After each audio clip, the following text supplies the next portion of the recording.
Bismillah, alhamdulillah, alladzi nahmaduhu wa nasta'inuhu wa nastaghfiruhu wa na'udzu billahi min syururi anfusina wa min sayyiati a'malina, may yahdihillahu fala mudilla lahu wa may yudlil fala hadiya lahu.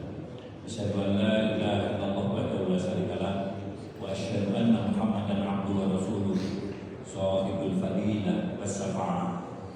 Allahumma shalli wa sallim wa barik ala sayyidina Muhammad wa ala alihi wa ashabihi wa man walah. Ayyuhal khairun usikum wa nafsi bittaqwallahi faqad fazal muttaqin. Hadratul muhtaramin, seluruh jamaah Masjid As-Sakinah, tentunya untuk memulai pengajian ini, mari kita sama-sama memuji syukur kepada Allah Subhanahu wa taala karena pada pagi hari ini kita masih diberikan kesempatan untuk bisa sholat subuh berjamaah, diteruskan dengan majelis taklim. Semoga rasa syukur ini betul-betul membawa keberkahan kepada kita sebagaimana janjinya Allah, la in syakartum la azidanakum. Kalau engkau bersyukur, niscaya akan bertambah kenikmatan-kenikmatanku kepadamu, sehingga kita bisa lebih sempurna untuk beribadah kepada Allah, lebih sempurna untuk bertakwa kepada Allah, lebih sempurna untuk kita bisa menjalankan apapun yang menjadi perintahnya, dan bisa lebih sabar, lebih kuat untuk kita tidak melakukan apapun yang menjadi larangannya. Bapak Ibu sekalian, pada pagi hari ini yang ingin saya sampaikan sebenarnya hal-hal yang sederhana, yang mungkin tiap hari sebenarnya kita sudah sering mengucapkan. Ucapan-ucapan itu kalau kemudian menjadi kebiasaan, menjadi wadifah, menjadi sebuah tradisi bagi kita, sangat luar biasa. Apa yang kita lakukan didasari dengan pengetahuan yang cukup dan mumpuni, dengan apa yang kita lakukan tanpa didasari dengan pengetahuan, tentu hasilnya berbeda. Gambaran sederhana Bapak Ibu sekalian, jamaah, ini kan kita mau pergi kemana? Hari ini kita sudah sangat diuntungkan, sangat dimudahkan yang namanya GPS. Berangkat dengan GPS, dengan berangkat di mana kita sudah tahu tempat dan tujuannya, nyaman mana? Pasti nyaman karena kita sudah tahu Boni ngapel kono, Malang kampus Win Malang kono. Kita sudah tahu jalan-jalannya, sudah tahu apa. Dengan GPS pun sebenarnya kita juga bisa nyampe. Tapi persoalannya apa? GPS saja kita juga tersesat. Gitu. Dan itu yang saya alami 90% ketika saya pakai GPS, saya yang tersesat. Bukan karena tidak diupdate atau bagaimana. Saya itu kalau pakai GPS, posisinya saya sendiri sering tersesat, sering tidak sama. Rombongan saja semuanya pakai GPS, dan saya sendiri yang tersesat. Kita mengikuti GPS. Jadi mobil yang di belakang saya, loh, Pak Kolin kemana? Padahal ngomong terus, saya itu GPS. Masya Allah, ya yang tersesat saya 90%. Makanya ketika pergi, kalau saya yang nyetir, sebelum berangkat saya harus pastikan betul, saya pun juga sudah tahu arahnya. Inilah Bapak Ibu sekalian, ketika kita melakukan amal perbuatan ibadah, di mana kita melakukannya disertai dengan pengetahuan yang cukup, dengan sekedar kita menjalankan, tentu hasilnya juga berbeda, kenyamanannya juga berbeda. Untuk itulah mengapa kemudian kita belajar, mengapa kemudian kita ngaji. Tidak lain, tidak bukan, agar hari ini kita bisa lebih baik daripada hari kemarin.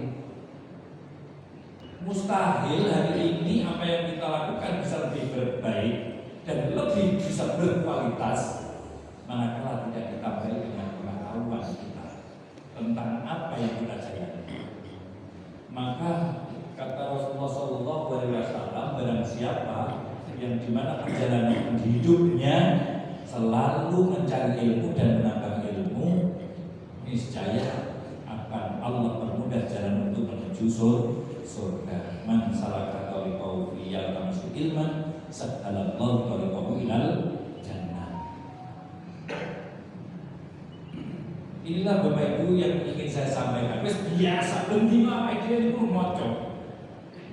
Setiap hari kita mengucapkan, tapi karena ucapan itu ucapan seperti ucapan yang spontanitas, ucapan itu menjadi sebuah basa-basi. Ucapan itu seperti tradisi, tidak lagi bahwa ucapan itu ada makna, tidak lagi ucapan itu adalah sebuah doa yang luar biasa. Contoh sederhana Bapak Ibu sekalian, Rasulullah sudah menyampaikan, min husni islamil mar'i, termasuk baiknya Islamnya seseorang adalah salah satunya ifsha'us salam, menyebarkan salam. Artinya ketika seorang muslim bertemu dengan muslim yang lainnya, yang memulainya itu hukumnya sunnah, dan yang mendapat urut salam dia wajib untuk membalasnya. Sederhana kalimatnya, assalamualaikum warahmatullahi wabarakatuh. Dia jawab waalaikumsalam warahmatullahi wabarakatuh. Per hari ini pemahaman kita seperti basa-basi. Nggih, boleh ketemu ngono, boleh arep nyambut mesti salam dulu nggih. Salah. Hari ini kita harus tambah pengetahuan kita bahwa kalimat itu adalah kalimat doa yang luar biasa, yang seluruh aspek kehidupan kita ada di dalamnya. Bahwa ini tidak sekedar salam, mengapa kok sampai Kanjeng Nabi ifsha'us salam, masyhur salam, karena ini adalah kalimat doa bagi seorang muslim ketika bertemu dengan muslim yang lain, di mana kalimat doanya ini menggunakan sighah ismiyah yang faedahnya adalah subur berdamai. Bukan Allahumma inni nas'aluka boten. Itu jumlahnya fi'il mudhari. Ya Allah, hari ini saya meminta. Ya Allah, pada saat ini saya meminta. Dia bersamakan dengan zaman. Tapi di dalam urut salam itu adalah jumlah ismiyah. Artinya jumlah ismiyah apa? Dia tidak dibersamakan dengan waktu, tapi ala subur, tetap berdawam dan lestari. Maka ketika seseorang mengucapkan assalamualaikum, itu dia akan melekat terus kepada orang yang diului salam, dan kemudian wajib bagi yang diului salam untuk menjawabnya. Maka ketika salam kalau bisa disempurnakan sekalian, enggak assalamualaikum warahmatullahi iman. Assalamualaikum warahmatullahi wabarakatuh. Dijawab waalaikumsalam warahmatullahi wabarakatuh. Enggak ada dalam kebaikan. Assalamu, mungkin ini juga sudah, mungkin ini saya tegaskan kembali, sebab saya merasa hari ini seperti basa-basi ketika ketemu, formalitasnya begitu, kan? Boten harus kita tambah ini kalimat doa. Doa dari seorang muslim kepada saudaranya muslim yang lainnya sebagai wujud bahwa ada ikatan persaudaraan, maka wajib bagi orang yang mendengar urut salam itu kemudian membalas salam yang sama. Bu, bilang gak? Ada duren. Jika senang di rumah itu menjadi sebuah kebiasaan. Siapa lagi kemudian untuk memunculkan kalimat-kalimat doa di rumah kita? Coro jawabannya bisa sing munggah lumai dewi. Itu sih kalau tidak kita sendiri. Yang kita mulai dengan urut salam dengan anak-anak kita. Berangkat urut salam, pulang urut salam. Baik ada orangnya maupun tidak. Nanti saya akan jelaskan. Assalamualaikum. Ini kita uraikan dulu, Pak. Assalamualaikum. Assalamualaikum. dia harus ada alnya karena menjadi mubtada. Dia tidak boleh salamun alaikum, tidak boleh. Assalam harus ada karena menjadi mubtada. Permulaan kalimat harus ada alnya. Assalamu. Salamun itu maknanya keselamatan. Mau cuma satu. Satu salam ini tidak bisa ditentukan selamat di dalam apa, tapi cuma satu toh. Di dalam lafadznya salamun itu nakirah. Ketika dimasukkan al-ma'rifat, maka statusnya menjadi mubtada, menjadi assalamualaikum. Akan tetapi Bapak Ibu sekalian, dari sisi maknanya justru menjadi umum. Seluruh keselamatan dalam bentuk apapun alaikum itu mugo tetep ing atas sira kabeh. Iku mugo tetep dene ala sebut dalamnya ing atas sira kabeh. Semoga semua keselamatan terlimpahkan tetap kepada panjenengan. Niki lho. Jadi selamat saka mara bahaya, selamat saka musibah, selamat dari fakir, selamat dari apapun. Bahwa sebenarnya selamat itu seluruh kehidupan kita ini itu selamat itu. Nopo kita sekolah supaya selamat dari keburukan. Kita kerja supaya selamat dari kefakiran. Ayo, kita apapun itu tujuannya agar selamat. Maka dari itu Bapak Ibu sekalian, dipahami ketika kita ulul salam betul-betul ingin mendoakan kepada saudara kita agar selamat dari apapun. Sisi selamat dari apapun.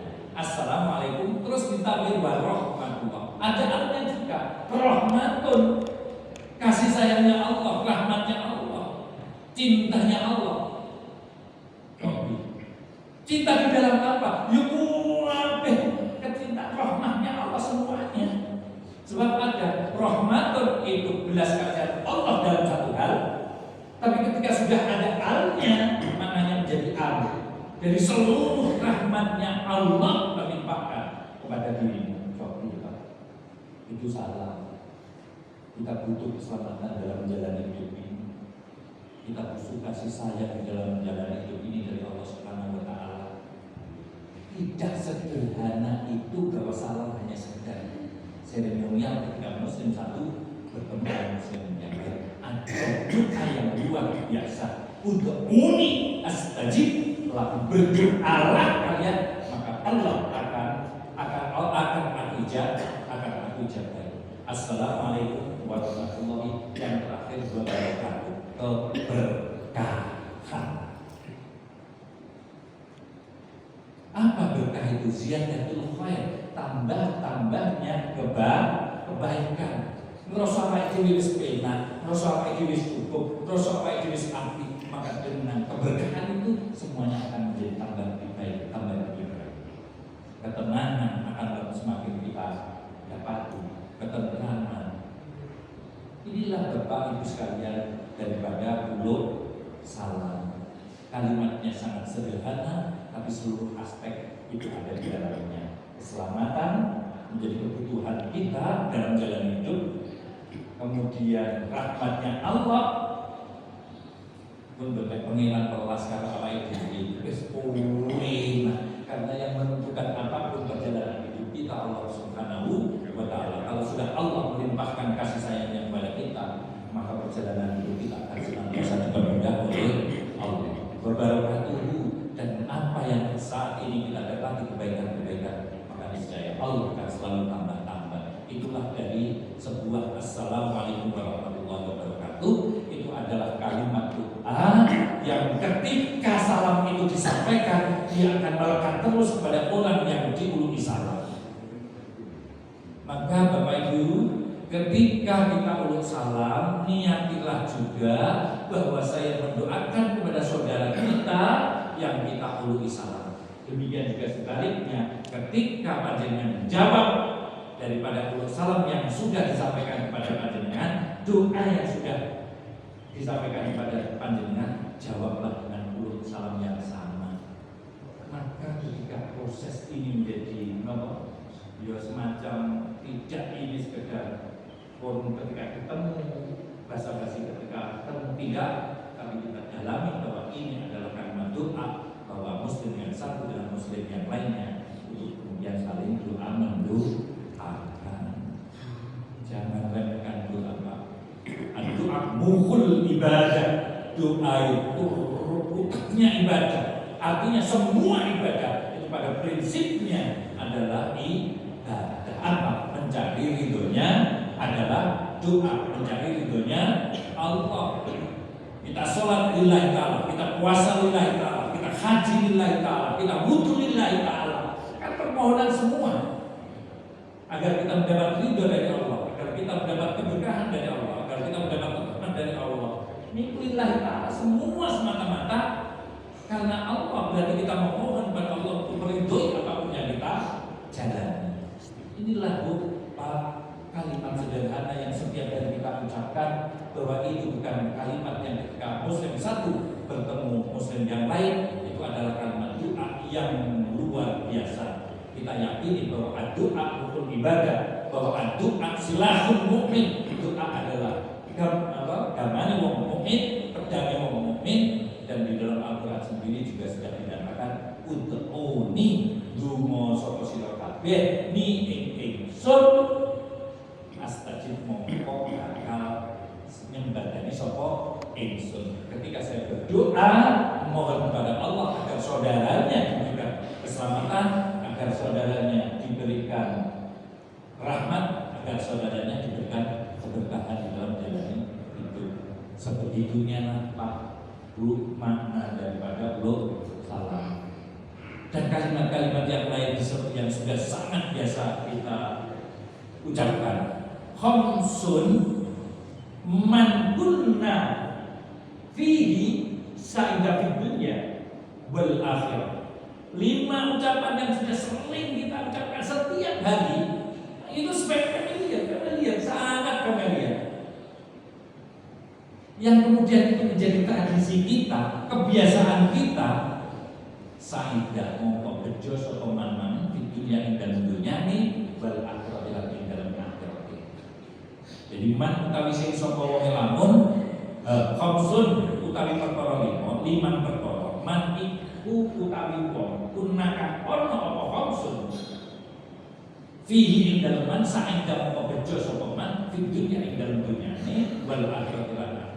5 yang 5 itu jadi kebiasaan ada di dalam diri seseorang, maka dia akan beruntung di dunianya maupun di akhiratnya. Pertama, awwaluha ayyadkura la ilaha illallah Muhammadur Rasulullah. Yang pertama adalah kalimat la ilaha illallah Muhammadur Rasulullah. Itu yang kalimat harus menjadi fondasi bagi kita, menjadi dasar bagi kita. La ilaha orang yang wajib jadi sembah kelawan hak ibu maujud illallah amin Gusti Allah. Bahkan menjadi makalah ulama miftahul jannah la ilaha illallah.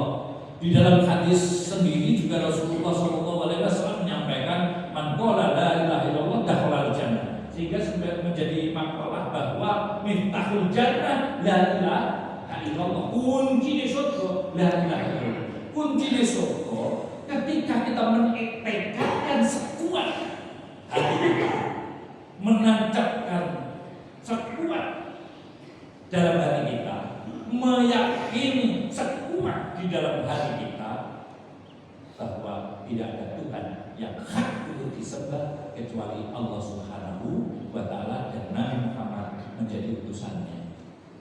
Secinta apapun kita kepada baginda Rasulullah SAW, ketika sudah asyhadu an la ilaha illallah wa asyhadu anna Muhammadar Rasulullah SAW, tidak akan merubah Rasulullah menjadi Tuhan karena kecintaan kita, dan tidak akan menurunkan status Allah sebagai Tuhan sebab cintanya kita kepada Rasulullah SAW. Allah la ilaha illallah Muhammad tetap Rasulullah. Kalimat itu sudah menjadi paten terpatri di dalam diri kita. Tidak akan bolak-balik Muhammad jadi Allah, Allah jadi Muhammad. Tidak, karena itu kalimat la ilaha illallah Muhammadur Rasulullah. Nah, yang menjadi catatan di sini bahwa barang siapa yang menjadikan kebiasaan di dalam hidupnya selalu berpikir la ilaha illallah, maka sa'idah di dunia wal akhirah, kita menjadi beruntung di dunia maupun di akhirat. Jadi jangan ini di luar kita sholat, asyhadu an la ilaha illallah wa asyhadu anna Muhammadan rasulullah, di luar itu berapa kali kita baca kalimat thayyibah la ilaha illallah. Dan ketika kita membaca la ilaha illallah, tanamkan bahwa ini tidak sekedar pikir la ilaha illallah, la ilaha illallah Muhammadur Rasulullah, tidak, tapi tancapkan di dalam hati kita bahwa tidak ada Tuhan yang hak untuk disembah, tidak ada Tuhan yang wajib untuk disembah kecuali Allah Subhanahu wa taala. Berarti menafikan semuanya. Mana Mas Pulau itu katanya sampai ini, ya Allah, Pulau ini gede namun panjenengan, kakak gua namun gawan pemilih. Merasa tidak memiliki apa-apa, yang aku miliki hanya Engkau ya Allah. Ini dulu sih, mesti nangis kabeh. Dulu ya, sing dulu Mas Pulau ini, pulang betul. Siapa yang lain ada titipan, yang justru milik kita, yang justru yang kita miliki itu hanya Allah. Awal jadi dunia Allah. Tok.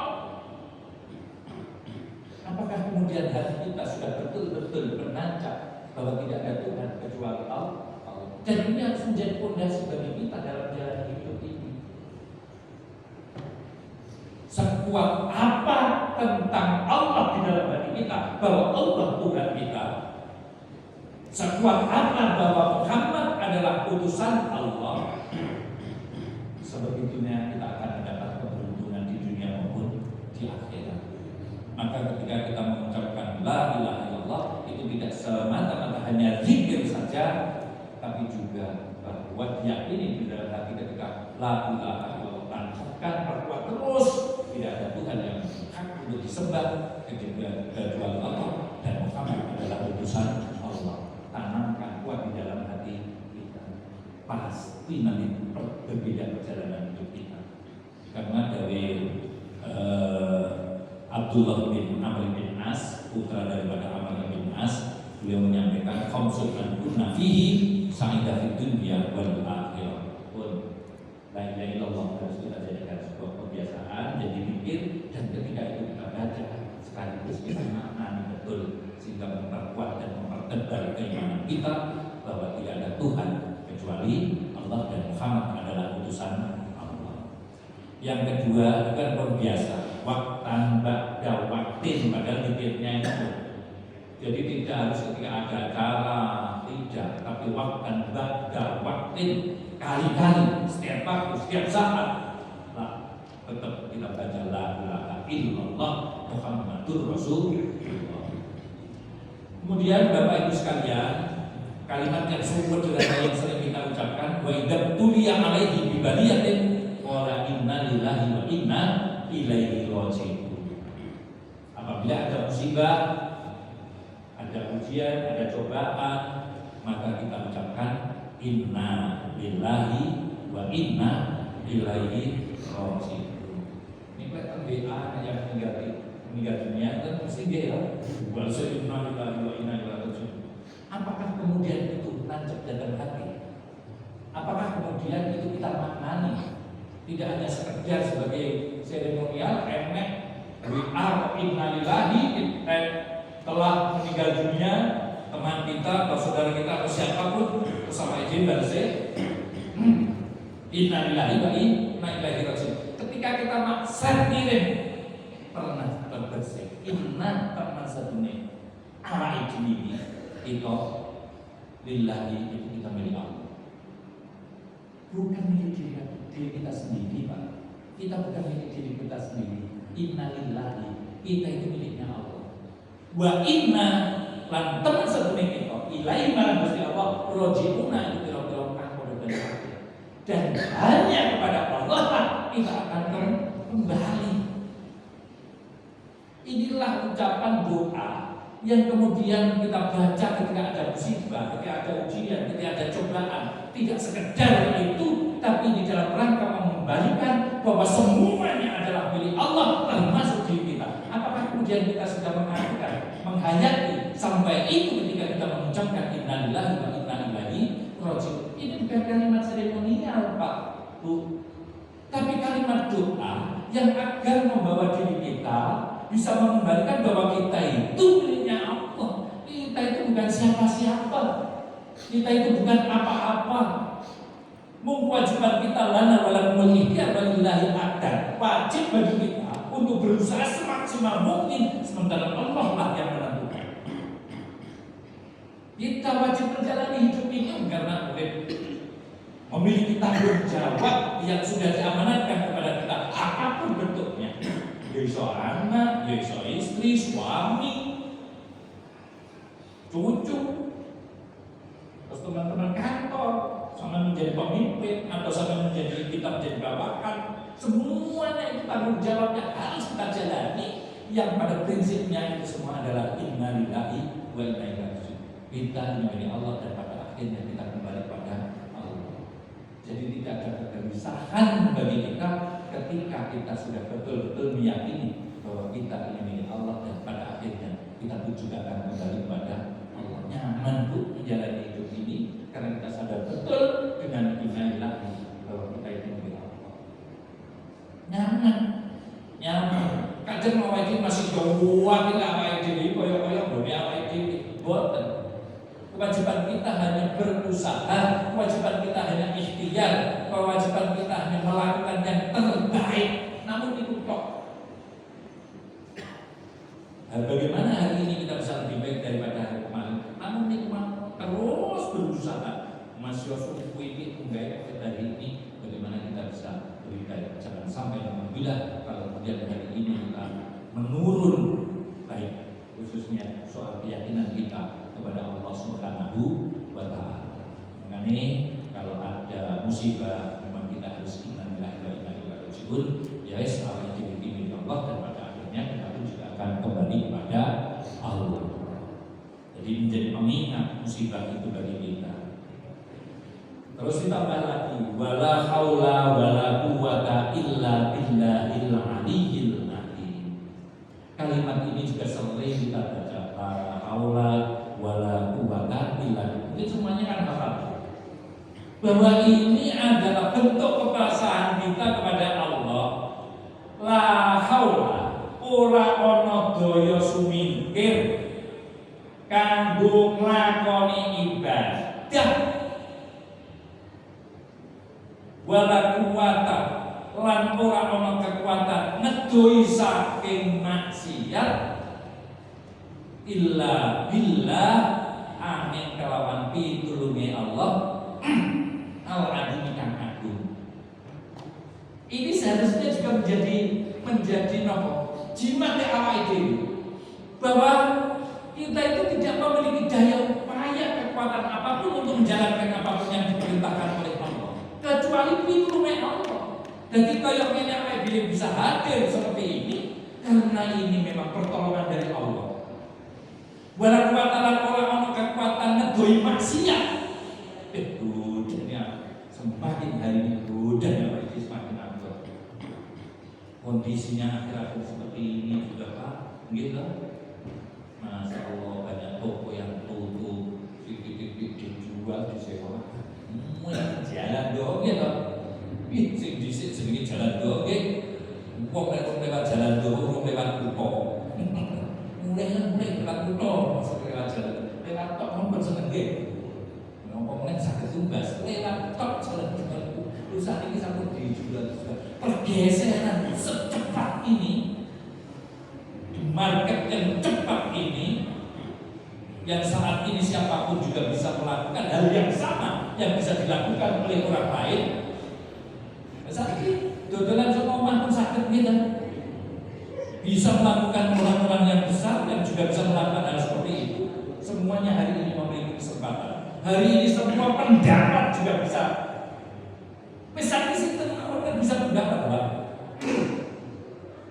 Ketika ada masalah kemudian beragama dan masalah seorang wong kuno, orang wong paham, orang paham, semua hari ini bisa berdakwah dan bisa didengar orang lain atau dibaca oleh orang lain. Coba sekarang kondisinya seperti ini. Maka inilah yang harus kita perkuat, la haula wala quwata illa billahil aliyil azim. Agar apa? Agar kita mampu dan sanggup menghadapi situasi dan kondisi seperti ini. Kita ibaratnya berbeda yang tegak di tiang, kemanapun angin menerpa, disitulah kita tetap berkibar. Ketika kita mampu memedomani kalimat-kalimat yang sederhana ini. Yang pertama, itu menjadi fondasi yang kuat bahwa tidak ada Tuhan selain Allah dan Muhammad adalah utusan Allah. Fondasi yang kuat bahwa kita adalah milik Allah dan pada akhirnya pun kita juga akan kembali kepada Allah. Fondasi yang sangat kuat bahwa kita bisa melakukan kebaikan-kebaikan, amal perbuatan baik ini juga semata-mata karena pertolongan Allah, dan kita mampu dengan sabar, tabah, kuat untuk tidak melakukan kedurhakaan. Itu pun juga illa billah, amin, kelapan pitulungi Allah. Intinya kita disuruh untuk mengembalikan semua ini kepada Al-Khaliq, pencipta kita Allah Subhanahu wa ta'ala. Oh, tambah semoga SG itu bahwa la itu memperkuat diri kita, meyakini diri kita bahwa saya mampu dan sanggup karena selalu mendapat pertolongan Allah, melakukan kebaikan-kebaikan dan meninggalkan apa yang dilarangnya. Kemudian kalimat yang ketiga, wa idza utiya nikmatallah qala alhamdulillahirabbil alamin. Dan alhamdulillah asmiliti bismillahirrahmanirrahim. Kullu amrin bibalin la yubtada bismillah wa huwa abtar. Setiap kita memulai sesuatu, manakala kita tidak membaca bismillahirrahmanirrahim dan mengakhirinya dengan alhamdulillahirabbil alamin, fa huwa abtar, ay qalilul barokah, dan ada keberkahannya. Pak, kan pun kuli nonton minggu familiar sangat bismillahirrahmanirrahim. Tapi apakah kita kemudian sadar betul ketika kita mengucapkan bismillahirrahmanirrahim berarti kita menyertakan Allah di dalam setiap kegiatan yang akan kita mulai. Bismillah itu jalur bapak jurun muta'alikun bimahdufin. Gak boleh kalimat dimulai dengan bismillah. Kenapa itu ada bismillah? Karena ada kalimat yang lain yang dibuang. Apa itu yang dibuang? Ayat tadiu tak bisa ngawiti sopa insun. Ngawiti sopa insun memulai atau saya memulai, misalnya ngaji, bekerja, atau apapun wis pokoknya perkara sing apik. Bismillah dengan menyebut asma. Artinya Bapak Ibu sekalian, ketika kita memulai segala sesuatu, sebutlah nama Allah dengan mengucapkan bismillahirrahmanirrahim. Berarti kita mengikut sertakan Allah, melibatkan Allah di setiap perbuatan baik yang kita kerjakan. Pemahamannya itu bagaimana sesuatu itu kita lakukan, kebaikan itu kita lakukan, tidak mendapat keberkahan, manakala kemudian Allah kita libatkan, kita sebut di dalam kita memulai pekerjaan tersebut. Yuk mesti berkah. Terus ngapunten, wong aku jane bismillah ya bismillah, tapi gagal bener. Bismillah tidak dalam rangka belasan dan tidak, Bu. Bismillah dalam rangka agar berkah. Kadang kegagalan itulah yang sebenarnya yang terbaik. Tapi yakinlah dengan menyebut asma Allah yang Maha Pengasih, lain Maha Penyayang, maka semuanya akan dipermudah oleh Allah karena kita melibatkan Allah di setiap pekerjaan baik yang kita lakukan. Dan Pak, jenengan dahar dengan mengucapkan bismillah, dengan dahar dengan tidak mengucapkan bismillah, dengan bekerja kemudian bismillah tawakkaltu ala Allah la haula wala quwata illa billah, dengan berangkat berbeda dengan tidak, mesti hasilnya berbeda. Maka kalimat yang setiap hari kita baca inilah harus kita maknai, harus kita pahami bahwa ketika kita bismillahirrahmanirrahim, ketika setiap memulai pekerjaan sebenarnya kita melibatkan Allah Subhanahu wa taala di dalam setiap pekerjaan yang kita lakukan. Jadi buat basa-basi Bu, Bukan basa-basi Pak, ini kulo amrin di balik layu kata bismillah wa al-tar aiqalul barokah. Kalau ingin pekerjaan kita menjadi pekerjaan yang berkah, apapun yang kita lakukan menjadi berkah, ziyadatul tambah kebaikannya, maka mulailah dengan bismillahirrahmanirrahim. Sakwise alhamdulillahirabbil alamin. Bu, ini kan perbiasaan yang kita ucapkan. Panjenengan dari bahwa itu juga kalimat yang luar biasa. Alhamdulillah sama seperti bismillah tadi.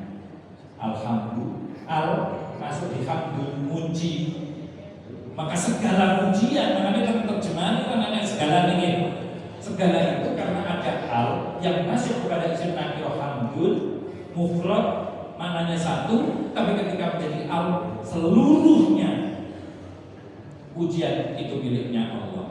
Alhamdulillahi Rabbil alamin. Alhamdulillah sekabehane puji lillahi ku tetep kagungé Allah, Ar-Rahmani kang welas asih ing dalem dunya lan akhirat, Ar-Rahimi kang welas asih ing dalem akhirat. Loh, Bu, Masya Allah, kalau kemudian setiap kita selesai melakukan sesuatu itu bentuk alhamdulillah adalah bentuk tawakal kita kepada Allah, menyerahkan semua hasil ikhtiar kita kepada Allah.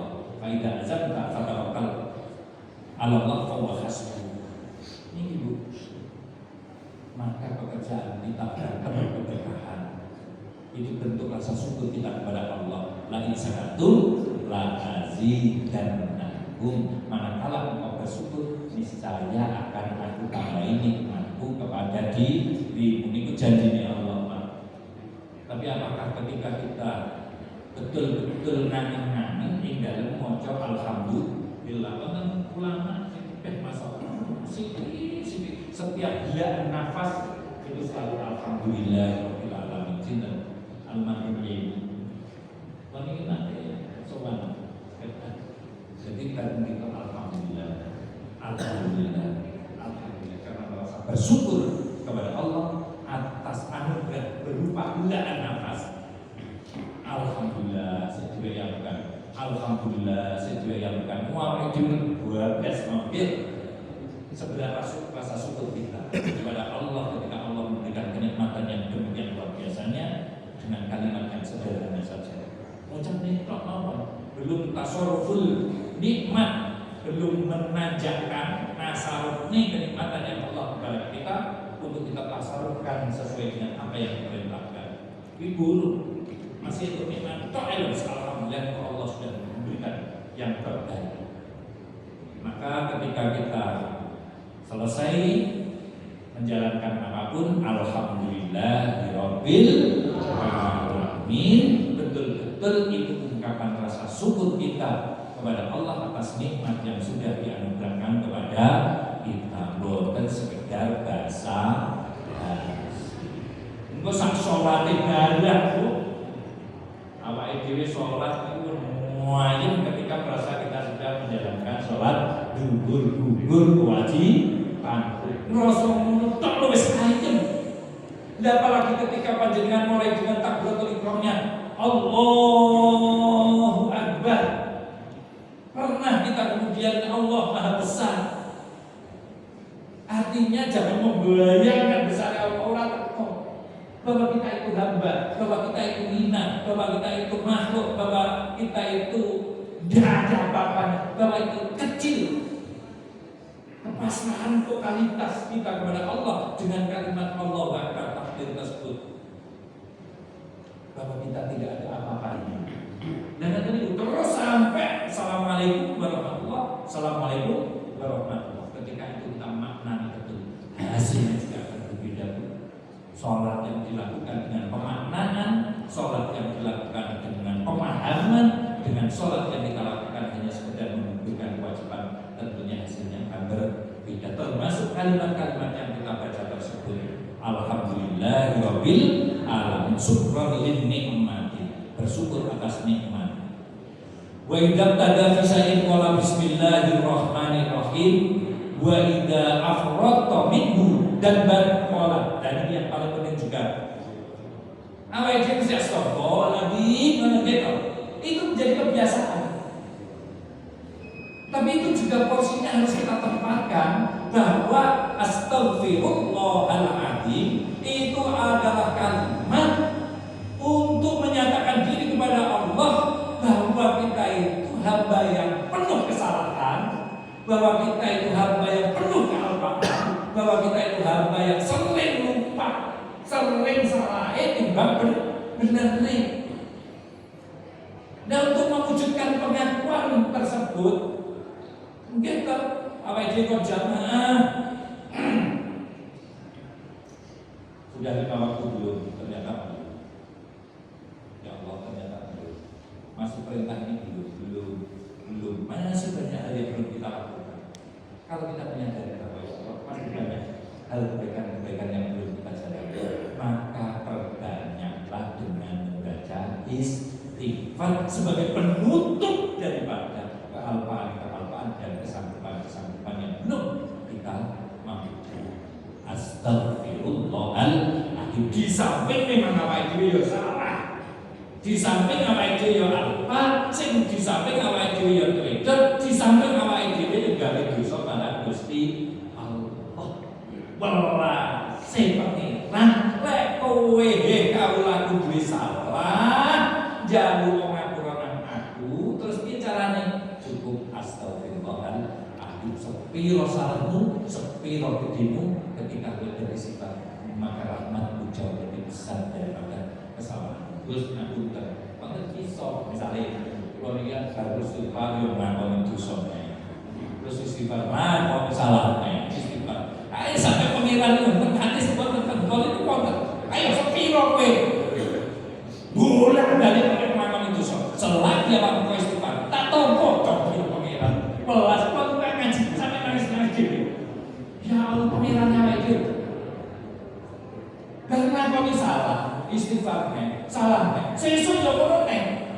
Ayo sepiro awakmu kesel menek nglakoni dosa. Selagi kowe ngapura dan ngapura tak tompo. Lah aja kan enggak. Salah bisa wis. Wendang itu dikatakan kita. Diteno. Pengiran itu mboh coba. Ayo wis saiki jaluk ngapura nggih. Ngapura dosa. Sesuk jaluk ngapura tak tompo. Enggak wingi jaluk ngapura. Wonten keterangan yang mengatakan bahwa ketika seorang hamba yang mengakui kesalahannya kemudian tidak dimaafkan oleh Allah, istilahnya menurut saya orang yang pengiran kuat bukan apa itu. Kalau mas hadis ini dulu pak masalah dari sini dulu. Pengiran koyok menolasi yang apa itu. Maka bapak ibu sekalian, fasilitas yang oleh Allah berikan kepada kita untuk beristighfar, makanya kita baca terus lisan yang selalu rasa oleh istighfar, maka hidupnya akan senantiasa dipermudah oleh Allah Subhanahu wa Ta'ala. Bapak, Ibu, saudara-saudara sekalian, hanya ini yang bisa saya sampaikan. Semoga kalimat-kalimat yang sudah sangat akrab ini kita jadikan kebiasaan kita. Ketika ada musibah, inna lillahi wa inna ilaihi raji'un. Ketika ada berat misalnya, ya Allah, jamaah bismillah, la haula wa la quwwata illa billah. Juga kalau buka-buka bendino ini apa? Bendino itu mau buka-buka lagi. Yo jala haula wa la quwwata illa billah. Kalau bendino Mbak. Ini apa? Berkait lari-lari sampai kalau itu subuh nih jam 5 menjual 10. Ngenteni lari-lari tani. Ya Allah. Lelek segala ini lari-lari berjamaah. Bukan misalnya lo lari film kamu sholat bukan enggak nganggur tuh nges apa pokoknya jalan gue sih orang cuma jadi banyak sih bukan bukan masalah biasa akan lari-lari supaya angin ikut sholat subuh saat kejar sebab pasti ada gaya amin pas keluar ini santri ini kundur ini mesti diwajib pas jadi pengen murid ditoto oleh Allah Ta'ala yang pengen kuliahmu Allah terlibat di dalam perjalanan hidupmu, ojo pisan-pisan terdekat anggenmu sholat jamaah subuh. Karena ini kita ningali bapak kula piyambak. Ini sak ngertos kula boten nanti ningali bapak kula ben sholat subuh jamaah. Sehingga ketika beliau bepergian terus ngejak santri. Suatu saat kita berbalik Indramayu nanti terus ulang mati dijak tidak maju.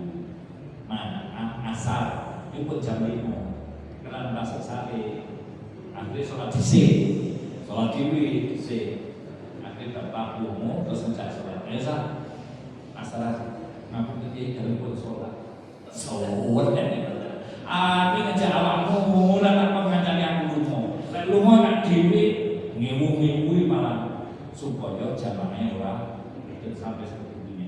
Apakah kemudian kita sudah seperti itu agar jamaah kita tidak putus? Karena Rasulullah mengatakan man sholat ala khomsi ma'al jamaah falahu khomsatul asya. Dan siapa yang sholat lima waktunya dilaksanakan dengan jamaah, maka dia akan mendapat 5 keberuntungan. Sing-sing itu mesti lam yusib di dunia faqrun abadan. Dia tidak akan pernah mengalami kefakiran seumur hidupnya. Itu jamaah. Nah, hal semacam inilah bagaimana kita meraih ridha Allah, dan ternyata ketika kita ingin meraih ridha Allah, Allah selamatkan dunia kita sampai akhirat kita. Allah beruntungkan dunia kita sampai akhirat kita, dan Allah selamatkan dunia kita sampai akhirat kita. Semoga kita semua senantiasa mendapat hidayah, inayah, amanah dari Allah Subhanahu wa Ta'ala, sehingga kita mampu dan sanggup meraih rahmat-Nya, sehingga kita mampu melaksanakan apa yang diperintahkan oleh Allah, dan dengan penuh kesabaran dan kesadaran mau meninggalkan apa yang dilarang oleh Allah. Kata nggih, alhamdulillah. Assalamualaikum warahmatullahi wabarakatuh.